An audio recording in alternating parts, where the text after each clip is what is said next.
આ તરફ અમૂલ ડેરી સંલગ્ન સાબર ડેરીએ દૂધના ભાવ વધાર્યા છે। અમૂલ ગોલ્ડ અને અમૂલ શક્તિ દૂધમાં એક રૂપિયાનો વધારો થયો છે। ભાવ વધારો આજથી અમલમાં આવશે। અમૂલ ગોલ્ડ 33ના બદલે 34 અને અમૂલ શક્તિ 30ના બદલે 31માં પ્રતિ 500 mlના ચૂકવવા પડશે।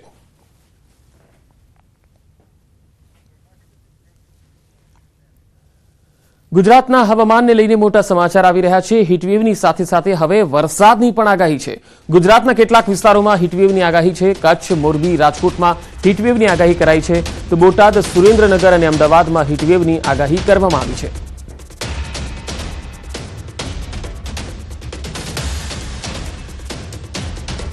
તો ગુજરાતના અનેક વિસ્તારોમાં હીટવેવની આગાહી કરાઈ છે, સાથે સાથે વરસાદની પણ સંભાવના વ્યક્ત કરવામાં આવી છે। 3 થી લઈને 6 મેની આસપાસ વરસાદ થઈ શકે છે।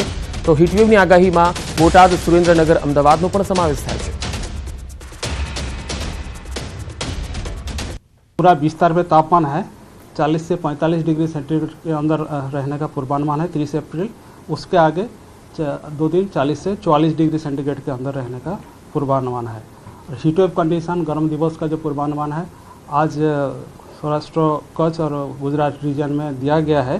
इसमें जो येलो वार्निंग में आ रहा है वो है आपका भुज आ रहा है, कच्छ, मोरबी, सुरेंद्रनगर, बोटाद और राजकोट में ऑरेंज वार्निंग के साथ, और अहमदाबाद भी येलो वार्निंग के साथ दिया गया है।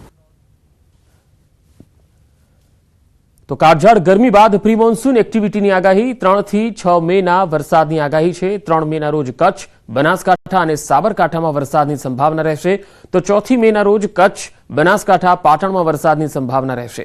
મહેસાણા, સાબરકાંઠા અને અરવલ્લીમાં પણ વરસાદની સંભાવના છે, તો મહીસાગર, દાહોદ, પંચમહાલમાં પણ વરસાદની આગાહી કરાઈ છે। વડોદરા, છોટાઉદેપુરમાં પણ ગાજવીજ સાથે વરસાદની આગાહી છે। અમરેલી, ભાવનગરમાં સામાન્યથી મધ્યમ વરસાદની આગાહી છે।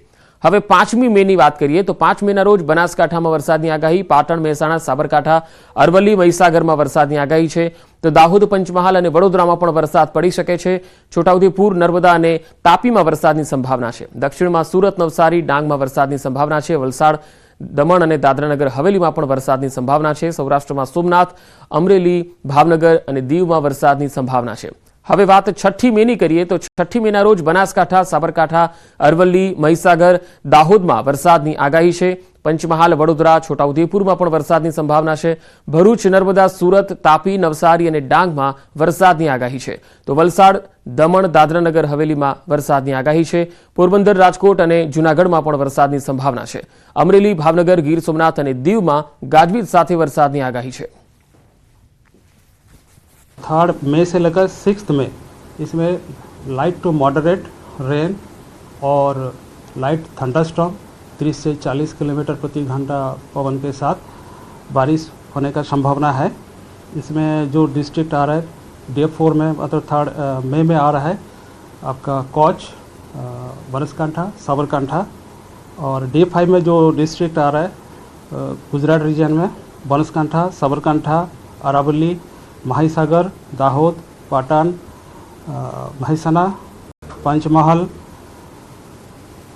बड़ोदरा और छोटा उदयपुर, और हमारा जो सौराष्ट्र कच्छ में आ रहा है कच्छ, अमरेली, भावनगर और दीव में। इसके आगे जो 6-7 और भी बढ़ने का संभावना है। साउथ गुजरात रीजन में भी होने का संभावना है। આખરી ગરમી માટે તૈયાર રહેજો। આગામી 2 દિવસ તાપનું રહેશે તાંડવ। હવામાન નિષ્ણાત પરેશ ગોસ્વામીએ મોટી આગાહી કરી। આગામી 2 દિવસ અતિ ભારે ગરમી પડી શકે। 1 અને 2 મેના રોજ આકરો તાપ પડશે। 41 થી 45 ડિગ્રી આસપાસ તાપમાન રહેવાની શક્યતા છે। બીજી મે એમ 2 દિવસ હજુ પણ 41 થી 45 ડિગ્રીની રેન્જમાં તાપમાન જોવા મળશે। 3 તારીખથી આપણે ધીમે ધીમે તાપમાનમાં આંશિક રાહત મળે તેવી શક્યતાઓ દેખાઈ રહી છે। તો ગુજરાત માટે 3 મે બાદ રાહતના સમાચાર। 3 થી 10 મે વચ્ચે વાતાવરણમાં પલટો આવશે। રાજ્યના અનેક વિસ્તારોમાં ગાજવીજ સાથે વરસાદ થઈ શકે છે।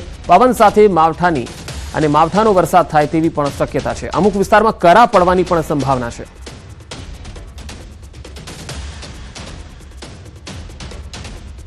કે 3 મે 2025 થી લઈને 10 મે 2025 દરમિયાન રાજ્યના અલગ અલગ વિસ્તારોની અંદર તીવ્ર માવઠું થાય તેવી શક્યતાઓ છે। અત્યારે સામાન્ય રીતે જોવા જઈએ તો અરબ સાગરની અંદર મજબૂત એન્ટી સાયક્લોન સક્રિય છે, એ સાથે દક્ષિણ પાકિસ્તાન ઉપર સાયક્લોનિક સર્ક્યુલેશન બનેલું છે અને ઉત્તર ભારત ઉપરથી બેક ટુ બેક WD પસાર થઈ રહ્યા છે।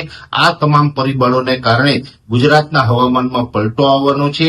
ગુજરાતના સરફેસ લેવલ ઉપર એક અસ્થિરતા બની રહી છે અને આ અસ્થિરતાને કારણે 3 મે 2025 થી લઈ અને 10 મે 2025 દરમિયાન રાજ્યના મોટાભાગના વિસ્તારોની અંદર માવઠાના વરસાદ પડશે અને અમુક જગ્યાએ કરા પડવાની પણ શક્યતાઓ દેખાઈ રહી છે। ખંભાતના દરિયામાં અખાત્રીજના દિવસે ભારે ભરતી જોવા મળી। ઉછળતા મોજા કિનારે સુધી આવી જતા લોકોની ભારે ભીડ દરિયા કિનારે જોવા મળી। આ તસવીરો જુઓ। દરિયા કિનારે પાણીની લહેરોએ કિનારે ઉભેલા લોકોને પણ ભીંજવી દીધા હતા। તો ખંભાતના દરિયાથી આ તસવીર આવી રહી છે। અખાત્રીજના દિવસે ભારે ભરતી જોવા મળી હતી। દરિયામાં જબરજસ્ત કરંટ જોવા મળ્યો। ઉછળતા મોજા કિનારે સુધી આવ્યા। લોકો જે અહીંયા દરિયો જોવા માટે આવેલા તેઓ પણ ભીંજાઈ ગયા। બિહારના પટનામાં વાતાવરણમાં પલટો જોવા મળ્યો। વહેલી સવારે ભારે વરસાદ શરૂ થયો। પટનામાં વરસાદ સાથે કરા પડતા લોકોમાં આશ્ચર્ય સર્જાયું। કાળઝાળ ગરમી વચ્ચે વરસાદી માહોલ સર્જાતા લોકોને ગરમીથી રાહત મળી હતી।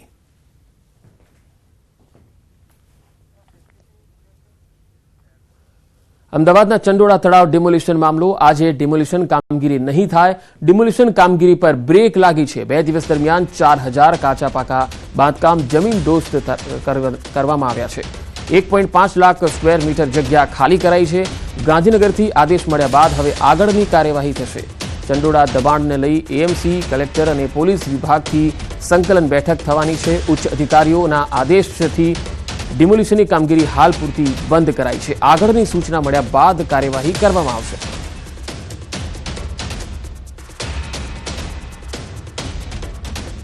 સુરત જિલ્લામાંથી ઝડપાયેલા શંકાસ્પદ બાંગ્લાદેશીઓ મામલે તપાસનો ધમધમાટ તેજ થયો છે। સેન્ટ્રલ અને સ્ટેટ આઈબીની ટીમ સુરત જિલ્લામાં પહોંચી હતી, જેમાં 244 શંકાસ્પદ બાંગ્લાદેશી પૈકી 60 બાંગ્લાદેશી વેરીફાઈ કરાયા, જ્યારે 44 મહિલા, બાળક અને 16 પુરુષ બાંગ્લાદેશીની ઓળખ થઈ છે। 60 બાંગ્લાદેશીઓને કામરેજના આંબોલી ખાતે ડિટેક્શન સેન્ટર ખાતે રખાયા છે। સુરત જિલ્લાના કામરેજ, કોસંબા, કીમ, ઓલપાડ, બારડોલી, પલસાણા, કડોદરા સહિતના તાલુકામાંથી પોલીસે ઝડપ્યા હતા।